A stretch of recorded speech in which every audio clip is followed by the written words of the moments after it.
management to would be just shocked to know how much sort of hacky stuff went into building these demos. Yeah, I know exactly. I was exactly in the same place.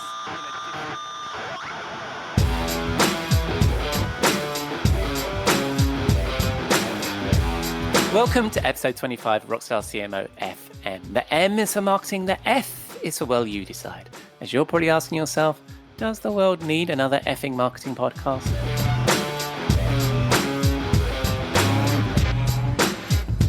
I'm your host, Ian Truscott, founding editor of Rockstar CMO, your monthly dose of marketing street knowledge. You can find us at rockstarcmo.com or at Rockstar CMO on Twitter and LinkedIn.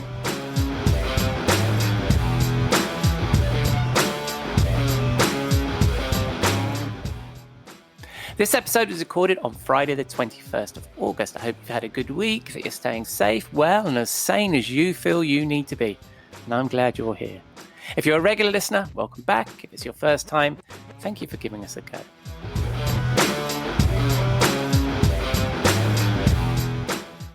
I'm sticking to the usual set list. In a moment, I'll suggest an article from Rockstar CMO that I'd like you to take a look at. I'm then joined by the CMO of Recorded Future, Tom Wentworth, who seems to be a brother from another mother, as we discuss the power of content marketing and the surprising parallels in our careers from home computing as kids. And again, as it's Friday evening, I retire to the virtual Rockstar CMO bar with my friend and content marketing guru, Robert Rose. Right, let's get started, shall we?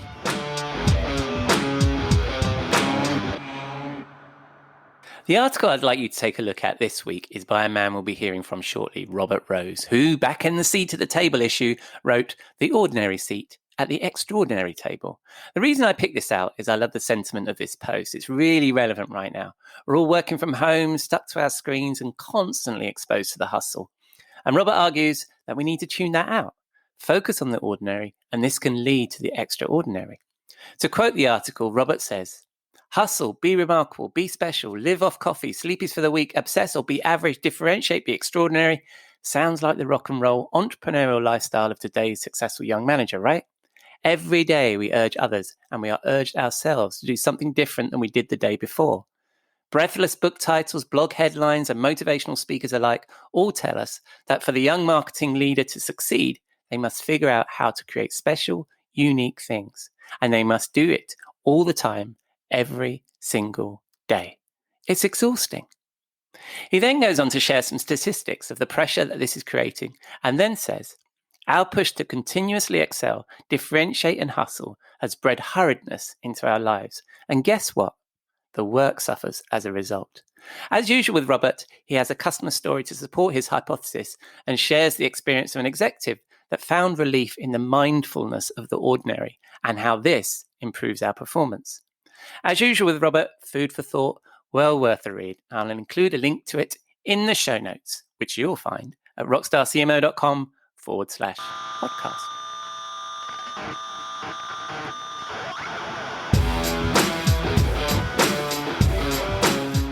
Right, it's time for the interview. And as you'll hear, I've known Tom Wentworth for years, and he featured in Rockstar CMO in one of our earliest issues as part of our regular Backstage Q&A series. It's well worth a read. It's an entertaining interview. Tom is a technologist turned product marketer and has been the CMO of a number of marketing technology companies before joining Recorded Future, a security intelligence technology vendor, last December. We talk about his background and something that caught my eye as a content marketer, The Record, a digital publication they've just launched. It was great catching up with Tom. I hope you enjoyed this conversation.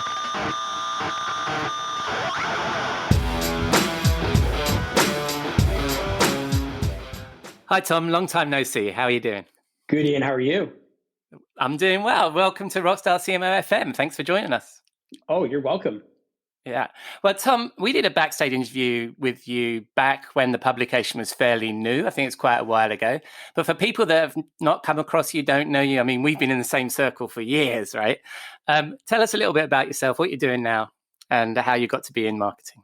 Yeah, how long we used to compete against each other, and now we became frenemies at one point. It's been a long relationship. Yeah.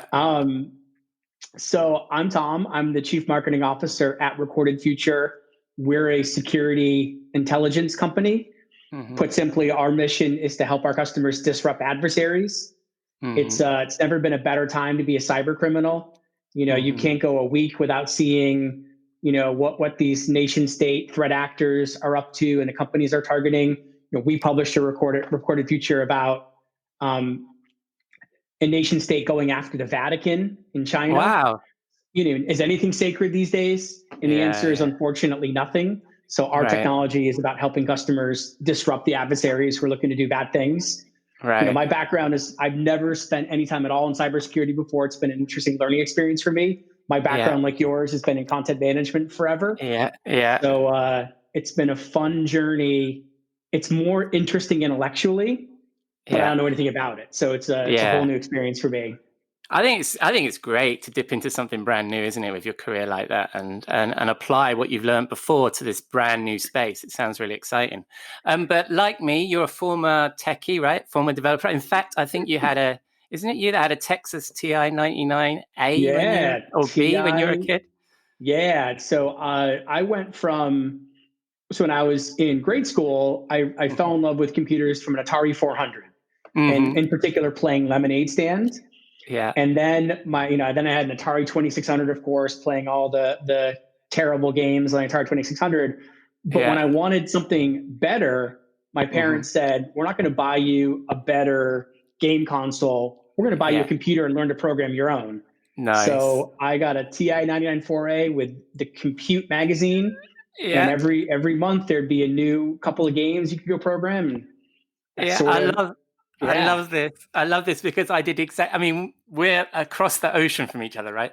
And that was exactly my experience as well with a TI 994A too, and keying in programs that you got on the back of computer magazines as And well if to you create got games. in the early days, in the later days, they had checksums. So if you did it Yeah, wrong, you could see. yeah, But yeah, yeah, debugging taught you a lot about programming. yeah. So I went to school for computer Sure. science after that. Yeah. And I went from a TI 99 4A to an IBM portable PC. I had a family Nice. member who worked at IBM, and I was able to make the ROI with my parents because I wanted to program Monopoly, and I Yeah. couldn't figure out how to get all the Monopoly cards into the memory of the like it just to Yeah. create a basic array with all the cards was too much. Yeah. So there you Yeah, go. yeah. Oh my God. Well, we can't go at this pace throughout your whole career, otherwise we're going to be here for a while. But No, I love that. it I was love that exciting in the start. beginning, and then it was Yeah. then a whole bunch of nothingness. And then I went from being a sales engineer to being in marketing. Mm-hmm. I think sales engineers are often the closest in sales to marketing because we're the Mm-hmm. ones who get Yep. thrown over all the materials, and we're the ones who can Yeah. call BS on Yeah. marketing. So Yeah. I had a natural relationship with marketing, and one day went from being an SC to being in product marketing, and then from product marketing to being CMO. Mm-hmm. Not intentionally, just sort of Mm-hmm. happened that way. Yeah. My first love is still being a sales engineer. It's still the Nice. job I miss the most. But Yeah. I you like know, I've, I can't believe how similar we are because I did exactly the same thing. I went from yeah, being an SE, I went into product marketing. I actually took a little turn and became a bit more techie and became a CTO for a little while. But then I went straight back into being, product strategy, product marketing, all that kind of good stuff. But I agree with you. I think when you're an SE, there's such a range of things you do. You're coding sometimes, you're presenting other times. You're creating material for the client. Other times, it's a fantastic job. It's a great place to start if you're in our industry. yeah. And I was a great SE, not just because I could talk a little bit, but I would hack together the Mm-hmm. craziest demos that would maybe work one time. I honestly remember one demo where the product would crash at some point in the demo, and we knew it would crash every time. So I Yeah. had one of my colleagues sitting at another table networked into my laptop who we get to a certain point in the demo would restart the service that would crash so we could sort of Oh my. seamlessly get through it. Oh my All these God. customers I sold content management to would be just shocked to know how much sort of hacky stuff went into building these demos. Yeah, I know exactly. I was exactly in the same place in a different camp to you, doing the same thing, probably to the same customers. So that just makes me laugh. But I don't think they do that anymore. I think we no, were of a different era. I think yeah, now it's yeah. much more above the boards when we were hacking Yeah, things well, together. back in the day, the sort of software we sold was basically APIs and implementation, wasn't it? You kind of built the thing out. So it was up to us systems and sales engineers to build something on top to make it look nice. And, sometimes you got a bit creative. Taking maybe a few shortcuts. So, well, I'll fast forward to now to Recorded Future. You've clearly got your marketing thing going on. I don't suppose you're doing much coding there, are you? That sounds incredibly complicated. But what caught my eye recently, because I think you're a content marketer as well, aren't you? Is the fact that you guys have decided to create this digital publication called The Recorded. The Record by Recorded Future. Yeah, I'm sorry. Yeah. Get my facts right. That's a good start. But yeah, The Record. Tell us a little bit about that, because that's really interesting to me. Yeah, Recorded Future is always, every marketing team has its superpower. Some companies are great at demand gen, and some are great at marketing ops and tech. Yeah. Our superpower here has always been content, and it was a core part of the strategy that was built well before I arrived. I've been here for about 9 months. And the team made some early bets on like a podcast. We yesterday announced that we have over 1 million downloads of our Inside Threat Intelligence podcast. Wow. Which is a lot. And depending upon the week, we're either the number 1 or 2 cybersecurity podcast. And I think only Amazon has a higher rated vendor podcast above us. Wow. And our team made a bet on it back before anyone was doing podcasts, really 3 years ago. We've been doing one consistently every week. It's crazy. So the team really understood the value of content. And we have this unique, maybe not unique, but we have this secret weapon at Recorded Future, which is this research team we call Insikt. It's a Swedish word. And they are hardcore security researchers who are researching topics on behalf of our clients. And they also are researching topics that often make great content marketing topics. So we have this unfair advantage of having because think about how hard it is as marketers to get unique research, right? Absolutely. We would pay agencies to do surveys. And I just get it handed to, our team gets it handed to us every few weeks or so. And we get to then go write about it. So what we've done in the past is we've taken a lot of this research and we've published this research on our site. That's worked incredibly well. This research has, feeds our PR strategy. So when we announced this group called Red Delta in China is hacking the Vatican, so the Vatican is trying to, bring back Catholicism into China, and as China will often do, they wanted to get a little bit of intel about this, so they were trying to hack the Vatican. And our research team uncovered this, and we were able to write about it and turn it into a form of content marketing. And we actually had that story placed in the Wall Street Journal, New York Times, Washington Post, CNN, Financial. I think everybody, but I think the Financial Times. So. And it's because we have these really interesting, unique stories you can only get from Recorded Future. So our hypothesis is that we have this unique ability. And it's also because our platform and all this research that we do is driven off of our platform. The inspiration for this whole project is Bloomberg. If you think about Bloomberg is the company that makes all of these terminals that all these financial people use, right? And the real power of Bloomberg has always been their data. And Bloomberg News really became a way to showcase, all of the data that Bloomberg collected, right? So if you look at the history of Bloomberg News, Bloomberg is the largest, I believe, single journalistic entity across the globe, all predicated on their access to this unique data you can get through the Bloomberg terminals. It's very similar for Recorded Future. Our platform is all about gathering intelligence. Our researchers use our platform to then to do research on that intelligence. And now we can turn that intelligence into stories. We actually called the record, before we named it The Record by Recorded Future, we called it Project Bloom. Right. In deference to the work that Bloomberg did. Nice. Yeah. I don't think I've ever heard Bloomberg being cited as a content marketing story, but you're absolutely right. And I also think that we as marketers, we have to research, right? Whatever organization you're in, you have to research. So I know you're in a unique position because you've got this kind of very special research, but as marketers, we're always researching. So why not share it? Why not actually turn that into an asset and help other marketers, especially, with the industry that you used to be in rather than the one you're in now, or the one I'm in, where we're trying to engage marketers, we're trying to work with marketers. So why not share? Yeah. And be intentional about the problem with marketing to marketers is the bar is set so high. Like no one wants to hear, it's so easy to get sucked into sort of run-of-the-mill content that everyone already knows. You have to have the unique story. Yeah. And we have unique stories because of just the business that we're in, the team that we have. But if I were to leave, if I were to, the next company I go to, I think having dedicated researchers is something I would always want to have going forward. And it's a marketing investment. The research team at Recorded Future doesn't live in marketing, but it is very much a marketing investment for us. Right. Nice. I love that. And I love the sharing element of it. So how easy was that it sounds like it was just part of your culture, but was that an easy sell to the executive team to invest in that? Yeah. So let me take it. I'll give you one more piece of detail. So our strategy has been, we have every quarter or so, we have these big stories like this Red Delta Vatican story that we just know if we call up someone at New York Times, Wall Street Journal, Washington Post, we know the journalists, they respect us, we have a relationship. Yeah. Our head of PR can just call them up and say, hey, we've got this really great story, you're going to love it. And we give it to them as an exclusive. And that strategy worked incredibly well.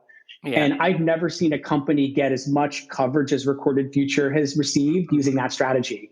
The interesting thing is, and I'll give you the story behind it, we don't even have a PR agency, right? So, I was in London with our head of communications. We were researching agencies to look at for UK, for like having a pan, European agency. And we'd flown over on the red eye and we're tired and we're sitting in a conference room. We've taken all these pitches and she gets up on the whiteboard and she's like, I want to cancel our PR agency. I'm like, what? You're ahead of, you're like, isn't this your thing? And she's like, well, to be honest, all the sort of top tier stories, she was pitching herself anyway, because the PR agency didn't add much in the middle. And for all of the second tier publications that our agency was pitching, we made the bet that there's maybe a better way to reach it. And and the idea was to create more of a magnet. So instead of us pitching stories for other journalists to write about, the hypothesis was, what if we hired our own journalist and people will come to us? So that was that red eye meeting, that tired meeting on a whiteboard was the genesis of this Project Bloom, which was, let's continue to take this approach. If we have really powerful stories, we're still going to pitch them to Wall Street Journal, New York Times, Washington Post, all the top tier press. But for everything else, let's build our own media empire. We already have a podcast that has 1 million downloads. We actually have written 2 physical books. Wow. So, you can go to Amazon and buy 2 physical books so that we update every year. So let's now just complete our media platform and let's, what we don't have is a news publication. So, and now with the record, we get to take our engine and publish, 2 or 3 stories a week from it. Yeah. It sounds like a dream gig, Tom. I mean, I think to work in an organization that totally gets content marketing and to have an asset that you can use in that way must be a gift for you. It is. Yes. I mean, it's never easy. It's simple, not easy.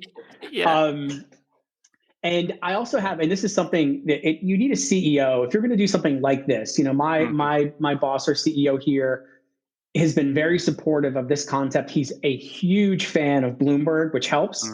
In fact, we have the CMO of Bloomberg on our board, is how deeply we care. So that also helps. But you can't do something like this. Like every other company, we measure things like share of voice. And part of our concern was, by firing our agency, are we going to drop our share of voice? And the answer is probably, but does it matter?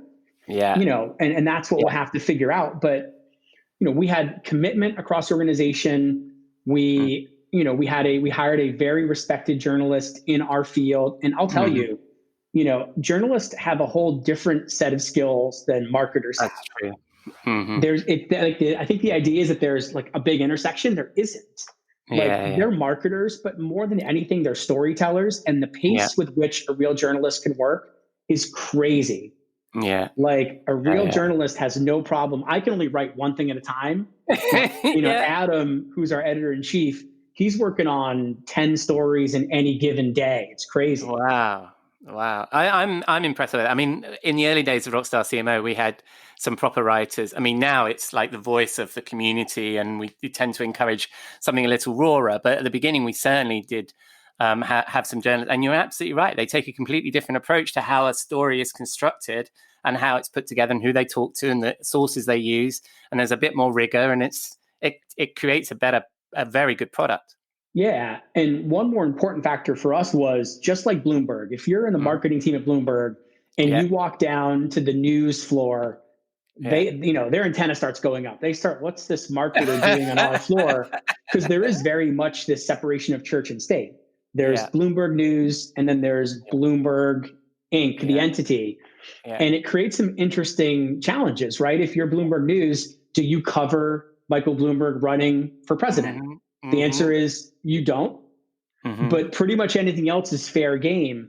Mm-hmm. And for us, we had to make a couple of really tough decisions, with the Record by Recorded Future and with Adam. Adam works for me directly. Adam is on the marketing team, but he's not a marketer. I'm not measuring him by MQLs or ABM metrics or whatever. I'm measuring Adam by his ability to build an audience for the Record. But there's always the idea: does Adam write about Recorded Future customers? Is a question. Does Adam break stories about cybersecurity breaches? Right. So there are certain things rules that we've had to put in place, and one of these rules is that Adam is not a marketer for Recorded Future.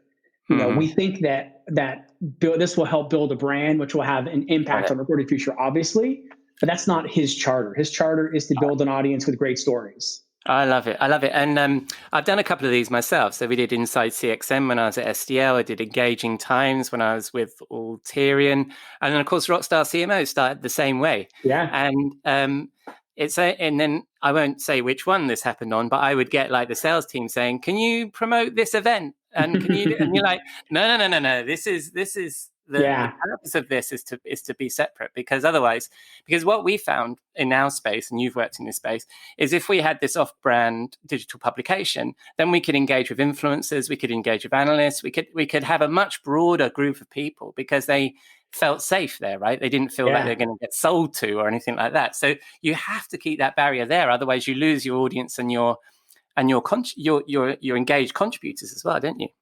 Yeah, and we've already had other like PR agencies pitch us. Like we may not accept those pitches, but it tells you that we want this to come across as a separate entity, and we're committed to it. Like this is not a side content marketing project for us. This is a core part of our media platform. Like internally, we say, and I know everybody says that, but we are a media company, and we don't make money on advertising, and it's the beauty of building a media company at a tech company is we can fund it in other ways.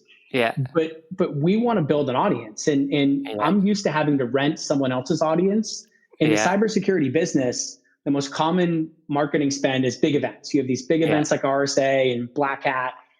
Remember back when we had physical events? Remember when that used to happen? I do. Yeah. But I always feel like I'm renting someone else's attention, and I pay heavily to rent someone's attention, right? These are expensive events. Yeah. And I feel like if I do this right, if we're committed to it, if we scale it and build it, I'm gonna lessen my dependence on somebody else's audience because I'm gonna own my own. Absolutely. And long term, I'd much rather be in that spot. And it is a long-term play too, isn't it? I mean, it's not one of these things that's going to pay for itself in 3 months or 6 months. You have to give it a good run. And I mean, it's just like it's out of like Joe Pulitz's playbook, isn't it? About out of content ink almost. It's almost word for word. And I think that's brilliant. I really do think that's brilliant. I think a lot of companies, I've tried this before. When I was at Acquia back in the day, we went out and bought a domain called digitaldisruption.com. Yeah. And, this was back in the, in the early days of every company needs to be a media company. And I hired a journalist, a kid out of school who's now a good friend of mine. and he's had a great career since. And I didn't give him enough time to succeed. We ended up sort of moving on from the project because I looked at it like a demand gen investment. Like, we're not getting enough audience, and I will not make that mistake again. And I think the lesson I've learned as a marketer is, if you think back in the 2013, 14 timeframe, we all fell in love with the gospel of the MQL and in immediate results and direct response marketing, and marketing needs to be measurable and all that, right? Which is true. But we lost sight of marketing's charter to build a brand and the importance of building a brand. And the biggest mistake I've made as a CMO is not having the patience to invest in building a brand and be comfortable. Like, I'm not going to see the result I want in month one, quarter one, or maybe even year one. Yeah, I mean, I know you a little bit, and I'm not surprised you're not patient. You seem to be. I'm a math guy, right? Yeah, you're incredibly driven. Yeah. No, you seem to be incredibly driven. I really like that. And it's great to discover a great project like this and to share it. And I'm always talking to people about creating these content hubs, and that's a great case study I think that you're going to have there. And I hope it's going to be successful. Now, we're coming to the end of our time. I could talk to you all day. We could go back to coding in BASIC on the TI-99 4A. I'd love to do that. But we have a regular feature, as you know, on Rockstar CMO. We have the swim pool where we chuck all the bullshit and crap and snake oil of our industry. I think some of it we may have covered already. Last time we chatted in 2018, you threw technology into the Rockstar CMO pool, which I loved. And we've had a couple of conversations about tech in the pages of Rockstar CMO. Do you stick by that, or have you got a new one? Yeah, I'll stick by it. Like, I love technology. Like, the closest thing in marketing to what I used to do as an SE is being a marketing ops, person, right? Yeah. I love geeking out in marketing ops tools. I love geeking out in analytics tools. I love geeking out with predictive analytics and looking at data and trying to make predictions. Like, I can do all that stuff. I love it. Yeah. But we've become so dependent on technology. And like we've been talking about here, this isn't about the technology. It's about the story. And it's about,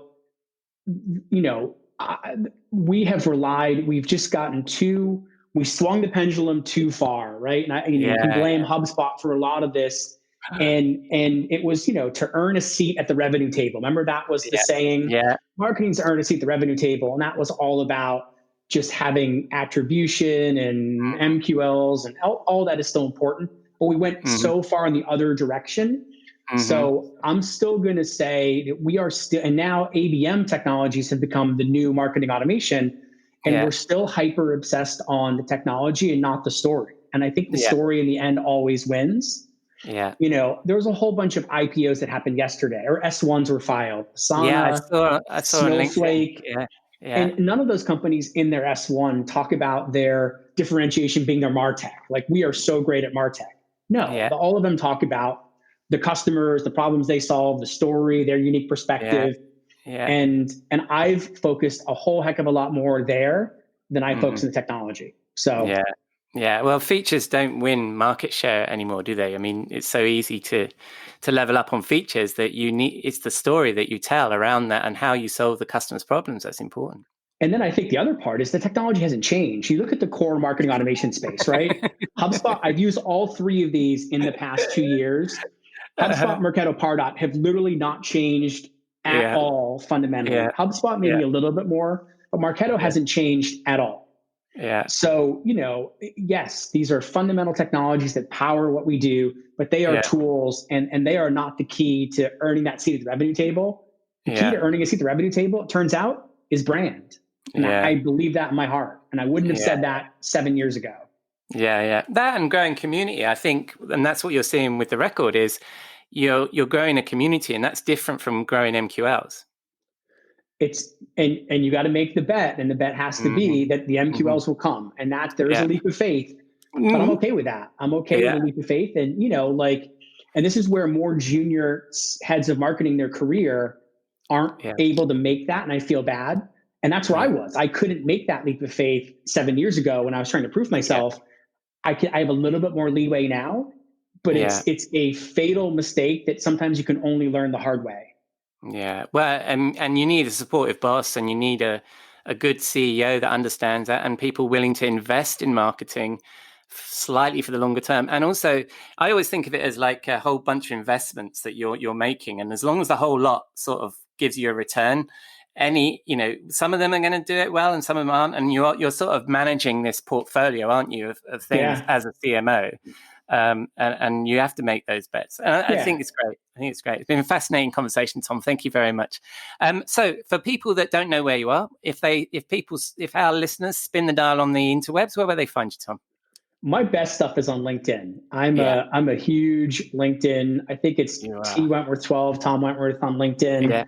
Yeah. I force myself to post some quote unquote thought leadership at least once a week, if not a lot more. Oh, you're so good. So feel free to come there and like my stuff or dislike it, whatever you want, I guess. Yeah. I'll include links to all of that in the show notes. And are you much on Twitter as well, Tom? T Wentworth 12 on Twitter.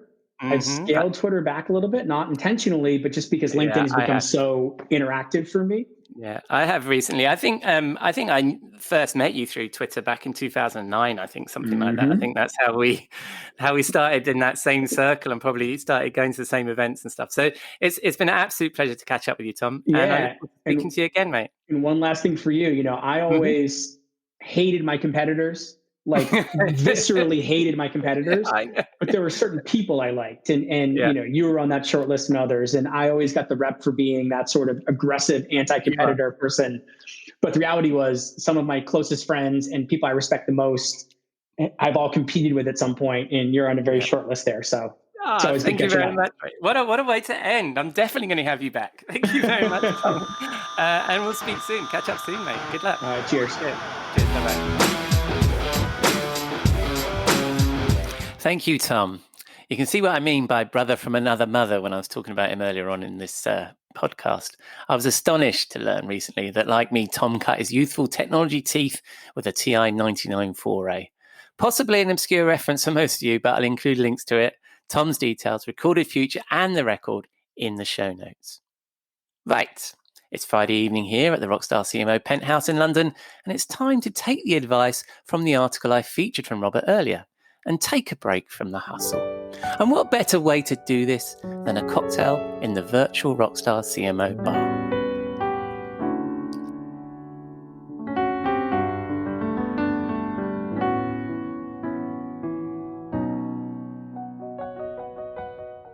Good evening, Robert. What are you drinking? Oh, hello, my friend. It's nice to hear your voice. This week is simple. We're just going simple this week, right? It's just been one of those weeks where, a lot has happened, and we're just trying to hang out and trying to just find the simplicity in life. Yes. And so I'm calling this week's drink the Simply Pleasures.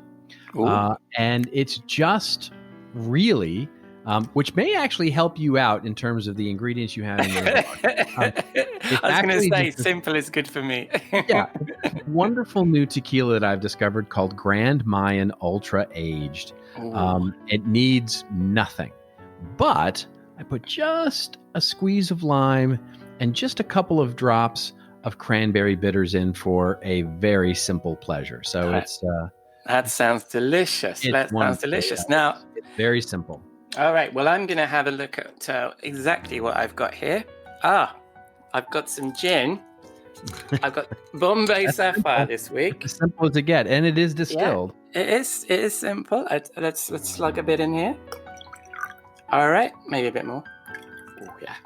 And then I suppose I could just plonk some lime in it, but I don't have any lime on my desk at the moment, so that's going to need a bit of tonic. Oh, it's nice. Yes, always a simple pleasure. Oh, that's quite simple.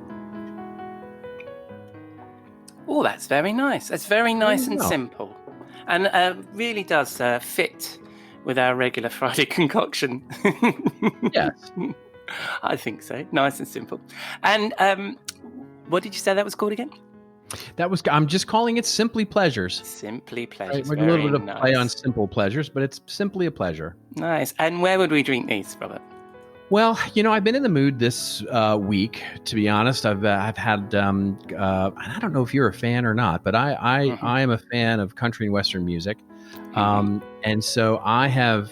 I've been in Los Angeles and locked down for, oh my gosh, a long time now, since March. So I'm feeling the need for a trip to Nashville, and Nashville is just a great, wonderful place, and there's some great bars there where we can have, just seedy little dive bars in the middle of Nashville where we can hear some really good country western music and drink some simple whiskey or gin or tequila or this particular drink. Yeah, that sounds fantastic. I've never been to Nashville. I usually like to chime in with my own stories on many of your lovely stories, but I got nothing when it comes to Nashville. But it's on the list. It's definitely on the list of where I'd love to go. And it's surprising, really, because there was a bit of a time where people were having their conferences and stuff down there and choosing different places from going to bloody Las Vegas every year, weren't they? So I would love to go to Nashville. It sounds nice. Absolutely. Yeah. It's a great place it's a wonderful place for having a conference, and great food, great people, great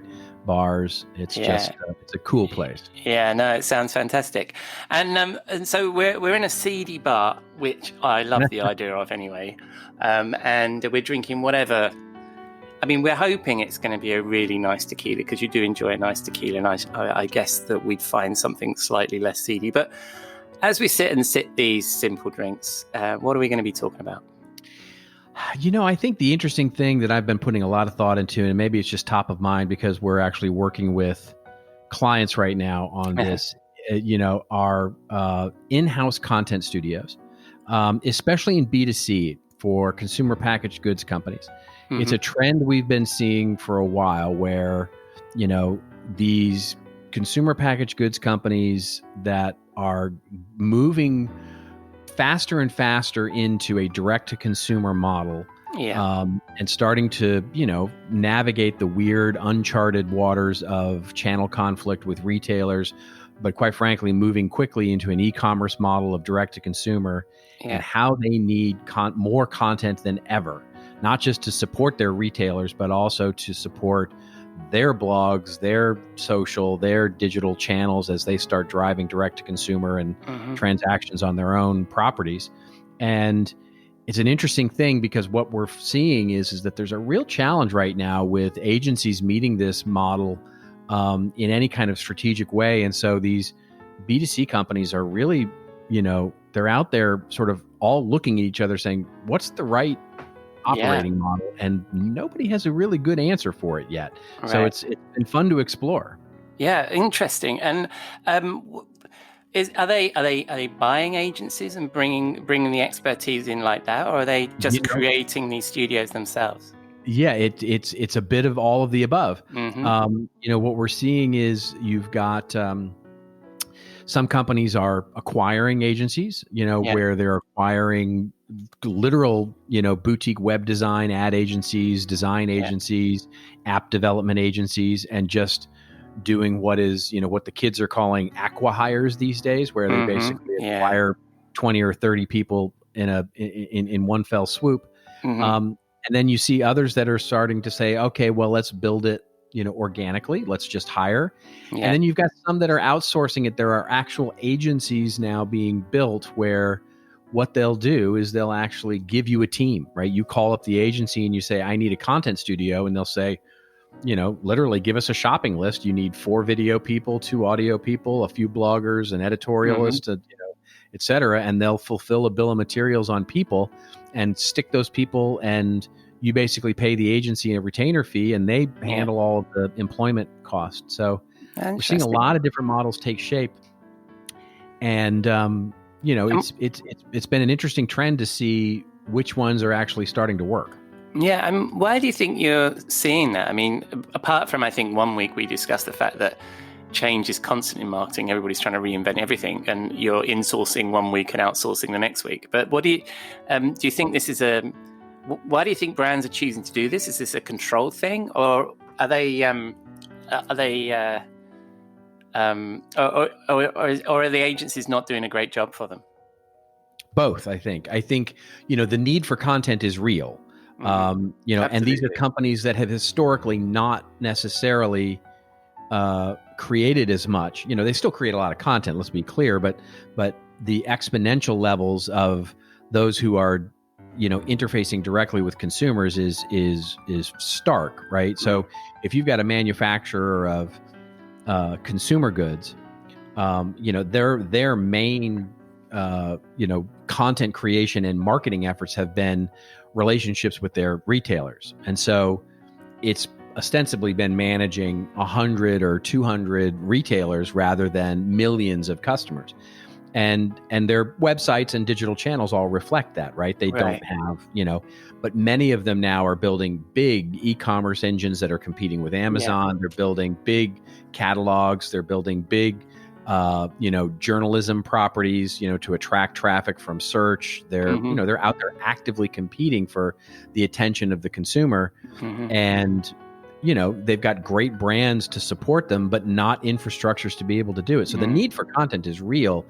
And the supply that they're getting from their agencies, who have quite frankly been focused on helping them support retailers for the last decade, that knowledge, that strategy just isn't there. And so they're not getting good results from their agency. So they're out. So these heads of brand and heads of digital and heads of marketing are out there going, who's doing it well? Yeah. I've similarly, I mean, we don't rehearse any of these questions, so I think it's quite interesting that I've also been working with a technology client who actually provides systems to help photo studios be efficient.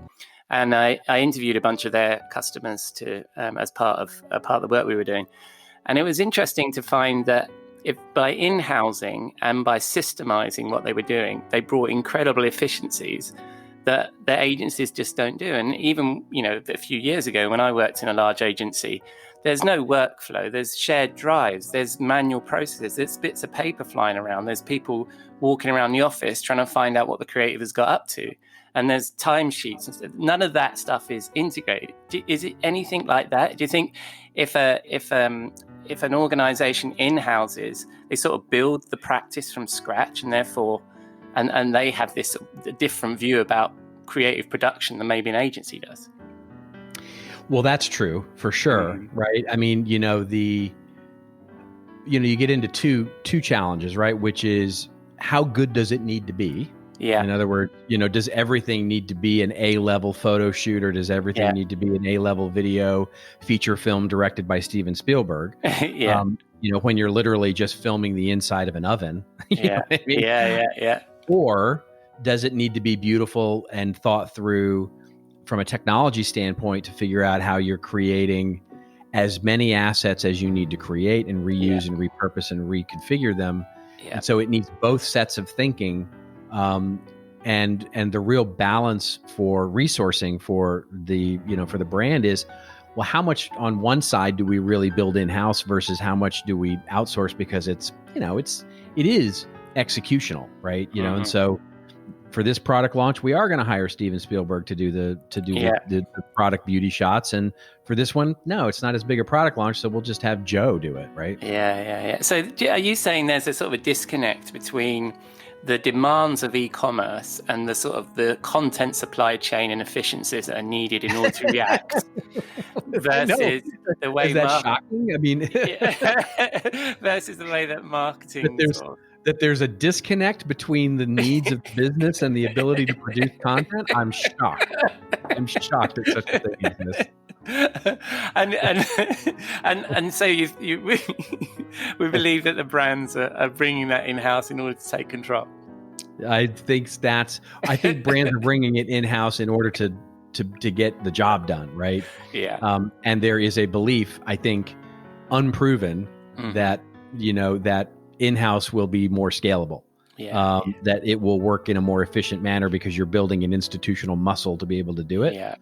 And I think it will be. It remains to be seen what balance should be completely outsourced, which part of it should be completely insourced, and which model should be some hybrid.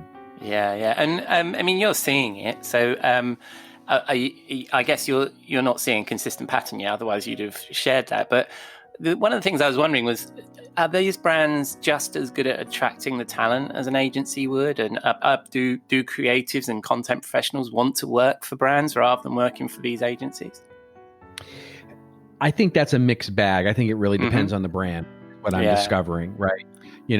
I mean, look, Apple is fairly well known. I don't think I'm throwing anybody under a bus here, but Apple is fairly well known as being one of the sexiest brands that nobody wants to work for, because it's just a hard place to work. And so it's that kind of thing, right? Where the brand may be very sexy and people want to, want that on their business card. Very creative people want that on their business card. And the question is, what are they willing to put up with to go do it? And then from the brand side, it's recruiting is hard, right? For many young people, the lure of the agency world, where you get to work on a lot of different sexy things rather than a marathon that is one brand, can be very, very hard to break. But what I find is that people sort of naturally move to one or the other, right? Yeah. And like you say, I mean, it's very brand dependent, isn't it, about how sexy the brand is? But that's an interesting trend. And any predictions, or how do you think this is going to play out? I don't know the way it's going to play out, but I have my suspicions that you're going to start to see that hybrid model really, as once we get out of the nonsense that is 2020, I think you're going to see some fluidity when it comes to moving resources in and out. And there are some interesting agency models that I think are looking at that sort of, where you insource the strategic players that you need to be, the sort of, like, not to bring a sports metaphor into this, but sort of your skill players that you put on long-term contracts, right? Yeah. So that you make sure that they're insourced and valuable and going to be with the institution for a while. And then those that you need to bring in for a season or bring in for a project will be largely hybrid from an agency kind of model. Right. But from a strategy perspective, so where you play really, are you saying that the strategists and the planners and the people who are deciding on these programs are going to be in-house, and the execution will be the people they bring in? Yes, I think, look, to bolster my own business model for 2 seconds, I think the building of the architecture for such is one you can outsource, right? And I fit that category, right? There are sort of architects that you bring in to help architect out a organization and a structure and a governance plan and a technology plan. But then once that's done, I think you have to insource the strategic ongoing management of it. Yeah. You've built the machine, and then you need the people that are going to keep up with the planning. That's really interesting. That's a really interesting trend you're seeing there, Robert. And thanks for sharing it with us. And thank you for this delightful cocktail. Absolutely. Absolutely. Simply pleasures. Yes. And is this something you've written about on your website? In varying degree, yes, but not in any sort of particular way. I am thinking of writing something on it. Well, when you do, I'll definitely share it. And when you do, where will they find it?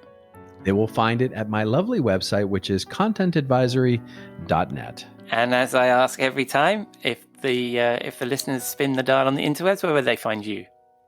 They'll find me there at contentadvisory.net, or they may find me on any of the social channels, Twitter, LinkedIn.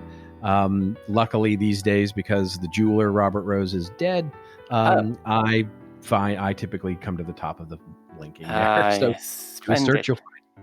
Yes, I think we've discussed before. It's me and this judge in London that compete. Right?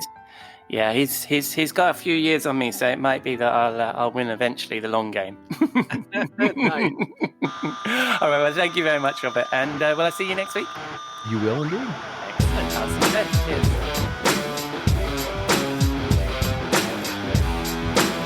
Thank you, Robert.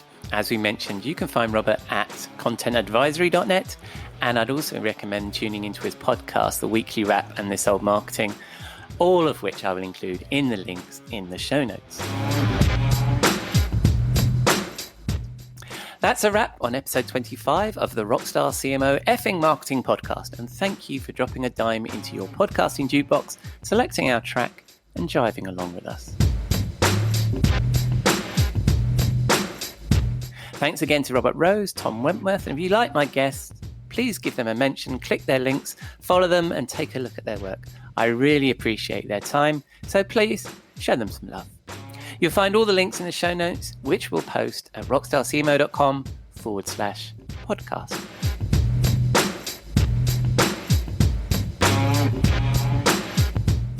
Most of all, thank you for listening. Hope you enjoyed the show. If you did and you think the world needs another effing marketing podcast, drop us some feedback or a review, subscribe, share, or just listen. I'm glad you're here.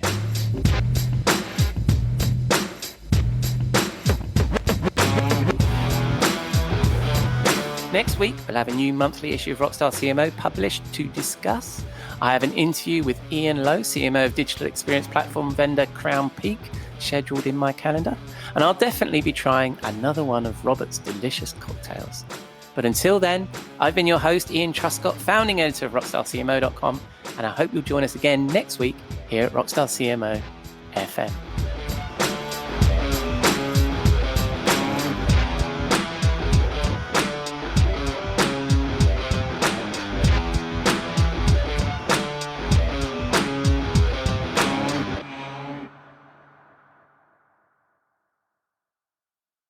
You may know you're listening to this show along the Marketing Podcast Network, but did you know there are other great shows on MPN to help your business?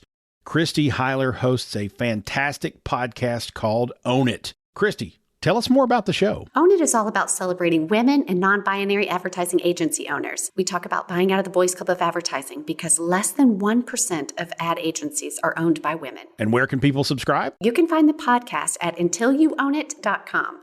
We're also on the Marketing Podcast Network at marketingpodcast.net. And of course, you can subscribe wherever you get your podcasts. You heard her. Go subscribe. This podcast is heard along the Marketing Podcast Network. For more great marketing podcasts, visit marketingpodcasts.net.